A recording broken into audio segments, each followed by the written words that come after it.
میں نے شیخ الہند جو علماء دیوبند کے سب کے استاد اور اس دیوبند مدرسہ کے پہلے شاگرد ہیں، 1864 میں دیوبند کی بنیاد رکھی گئی۔ اللہ تعالیٰ ان علماء حقانی کو جزائے خیر عطا فرمائے۔ انگریز کی محنت تھی کہ انڈیا کو اسپین بنا دیں، جیسے اسپین سے اسلام کا نام مٹ گیا۔ 800 سال کی حکومت کے بعد اسپین میں اللہ کا نام لینے والا ایک نہ بچا، ایک۔ ایسے انہوں نے دھو کے رکھ دیا۔ اور وہ قرطبہ کی جامع مسجد جہاں علامہ قرطبی جیسے بیٹھ کے تفسیر بیان کیا کرتے تھے، وہ ساری گرجا بنی پڑی، ساری صرف محراب کے پاس تھوڑی سی جگہ انہوں نے سے کور کی ہوئی ہے، بس اتنی جتنی یہ 2 پلر ہیں، تو ایسے کر کے انہوں نے باڑ لگا دی ہے۔ وہ محراب اپنی اصل جگہ میں، بالکل درمیان میں انہوں نے گرجا بنا دیا، بت رکھے ہوئے ہیں، تصویریں ہیں، مسجد کے در و دیوار روتے ہیں، نوحہ کنا ہے کہ ہائے مسجد مرثیہ خواہ ہے کہ نمازی نہ رہے۔ مرثیہ تو مسجد قرطبہ کا میں دیکھ کر آیا ہوں۔ تو انگریز کی یہ محنت تھی کہ یہاں سے دھو دیا جائے اسلام کو۔ اللہ علماء دیوبند کے درجات بلند فرمائے۔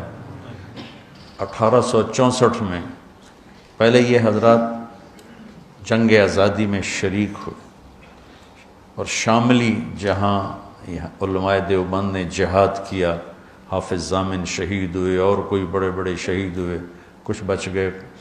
وہ شاملی اب ایک بہت بڑا قصبہ بن چکا ہے۔ میں 89 میں وہاں گیا تھا، تو جب سیاسی طور پر پوری مات کھا گئے اور قوت ہاتھ سے نکل گئی، کیونکہ اپنے ہی جب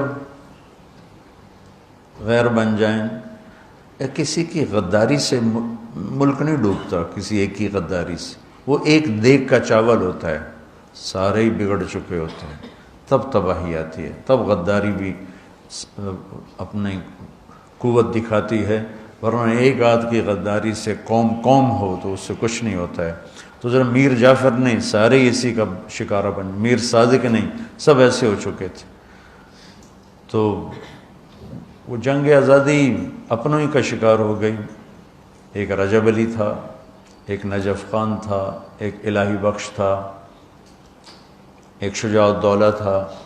یہ لوگ تھے جنہوں نے دلی کا راستہ صاف کیا انگریز کے لیے، تو اپنے ہی تھے۔ اس کے بدلے میں رجب علی کو انہوں نے اتنا سونا دیا کہ اس نے امبالے میں پورا ایک فوارہ سونے کا بنایا جس میں شراب نکلتی تھی۔ وہ کمبخت شام کو بیٹھ کے شراب پیتا تھا اپنے ساتھیوں کے ساتھ، کہ وہ پانی کی وجہ وہ شراب نکلتی تھی۔ تو اس طرح جب قوم ڈوبتی ہے، اس کے افرادوں کے ضمیر بک جاتے ہیں، تو پھر ملاح کشتی کے پھٹے ٹوٹ جائیں تو ملاح کہاں پار لگائے گا اسے؟ تو ہندوستان کی قیادت اور وہاں کی جو ریاستیں تھیں وہ اپنی استعدادیں ختم کر چکی تھیں، تو اللہ تعالیٰ نے چند لوگوں کے دل میں ڈالا کہ اب اسلام کو بچایا جائے۔ اب پھیلانے کی بجائے بچانے کا فکر تھا۔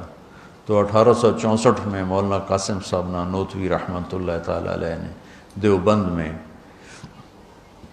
ایک چھپر ڈالا، مسجد بنائی بغیر چھت کے، اور ایک چھپر جس میں ایک طالب علم اور ایک استاد اور ایک انار کا درخت۔ 89 میں وہ انار کا درخت میں دیکھ کے آیا تھا، وہ 1864 اور میں گیا تھا 1999۔ 100 سال سے اوپر انار کا درخت 15-20 سال کے بعد خشک ہو جاتا ہے۔ ہم تو ہمارا باغ تھا انار کے، والد صاحب نے لگایا تھا، ہم تو سنبھال ہی نہ سکے، پھر ہم نے اکھڑوا دیا سارا۔ تو وہ 15-20 سال سے اوپر انار کا درخت نہیں جاتا، خشک ہو جاتا۔ تو اس انار کو 100 سال سے اوپر ہو چکا تھا اور وہ سر سبز کھڑا ہوا تھا۔ چھتے والی مسجد کہتے ہیں جہاں، وہ مولانا سید خان صاحب، میں اور کچھ اور ان کے ساتھی، ہم وہاں دیوبند گئے تھے، تو وہاں وہ انار کا درخت دیکھا تھا تھوڑا سا۔ اور بعد میں پتہ نہیں کس کے دل میں آیا کہ یہ تو لوگ اس کی اب وہ کوئی عقیدت میں پتے لے رہا ہے، کوئی کچھ لے رہا ہے، انہیں کاٹ کے پھینک دیا۔ میرے جی میں تھا کاٹتے نہیں، ویسے اس کی حفاظت رکھتے تھے، ایک تاریخی چیز ہوتی، یادگار ہوتی، جب تک کھڑا رہتا، اتنا غلوب بھی ٹھیک نہیں ہے۔ تو 1864 میں استاد کا نام محمود احمد اور شاگرد کا نام محمود الحسن، اور کسی کو نہیں پتا کہ کتنی بڑی تاریخ بننے والی ہے۔ مولانا ظفر علی خان رحمۃ اللہ علیہ بہت بڑے شاعر گزرے ہیں، زمیندار اخبار نکالتے تھے، ان کا شعر ہے: شاد بادو شادزی اے سرزمین دیوبند، ہند میں تو نے کیا اسلام کا جھنڈا بلند۔ ہندوستان تو بدعات اور رسومات اور جہالت علم سے مناسبت ہی کوئی نہیں تھی، سب پیروں فقیروں، جو جاہل، پیر فقیر تو ہمارا سرمایہ ہے پر جو صحیح ہوں، لیکن وہ جاہلوں سے جڑے ہوئے تھے۔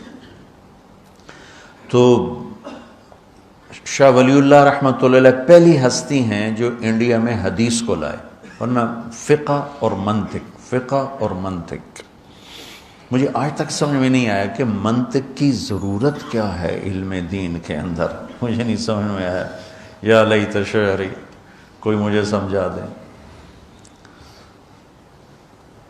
تو شاہ ولی اللہ رحمۃ اللہ علیہ پہلی ہستی ہیں جو حدیث کو لے کر آئے، اور لہذا جتنے یہاں حدیث کے سلسلے میں شاہ ولی اللہ پر مل جاتے ہیں، مطلب میرا سلسلہ محمد عبداللہ، خیر محمد یاسین، جو میری قراءتاً ہے، ایک ہے اجازتاً، وہ بھی بتاتا ہوں۔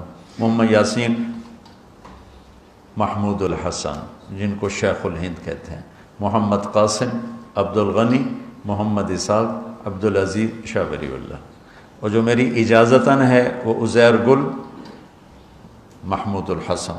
اس طرح 3 واسطے بیچ میں نکل جاتے ہیں، میرے نصیب میں تھا عالی سند ہونا۔ عزیر گل، محمود الحسن، محمد قاسم، عبد الغنی، محمد اسحاق، عبد العزیز، شاہ ولی اللہ۔ شاہ ولی اللہ پہ دیوبندی، بریلوی، اہل حدیث سب کی حدیث کی سند ان پر آ کر کٹھی ہو جاتی۔ تو اللہ تعالیٰ نے مولانا قاسم نانوتوی رحمۃ اللہ علیہ کے ذریعے سے 1864 میں ایک چھوٹی سی بنیاد قائم کی، جس کو اللہ تعالیٰ نے اتنا بڑا درخت بنایا کہ انگریز کی ساری سازش ناکام ہونے کے پیچھے دیوبند اور اس کے علاوہ اور جنہوں نے، صرف میں دیوبند کی بات کہوں تو یہ ناانصافی ہوگی، دیوبند اس میں سر فہرست ہے، اور سر فہرست میں بہت اوپر ہے، اور باقی مخلصین نے جو محنتیں کی تو اللہ تعالیٰ نے یہاں اسلام کو باقی رکھا، اور آج ہم اس خطے میں مسلمان بن کر زندہ ہیں۔ یہ اس وقت کے ان مخلصین کی محنت ہے جس میں علماء دیوبند کا ایک بہت نمایاں کردار ہے، اور ہم انہی کے شاگردوں میں سے ہیں۔ اہل السنت والجماعت کی ترجمانی جو انہوں نے فرمائی اور کی، ہم اس کو زیادہ صحیح کہتے ہیں، اور باقی سب کا احترام کرتے ہیں، سب کو عزت دیتے ہیں، سب کے لیے اچھے جذبات رکھتے ہیں، کسی کے لیے نفرت، کسی کے لیے کفر کے دعوے کرنے سے ہم بیزار ہیں اور بری الذمہ ہیں۔ تو شیخ الہند رحمۃ اللہ علیہ کی میں بات آپ کو سنا رہا تھا، یہ پہلے استاد بنے، پہلے شاگرد بنے، پھر پہلے استاد بنے، پھر یہ شیخ الحدیث بنے۔ یہ مالٹا میں قید ہوئے تو وہاں سے واپس آئے تو فرمایا کہ 3 سال میں نے غور کیا ہے کہ امت کے زوال کے 2 سبب ہیں، ایک قرآن سے دوری اور ایک آپس کے لڑائی جھگڑے اور اختلاف۔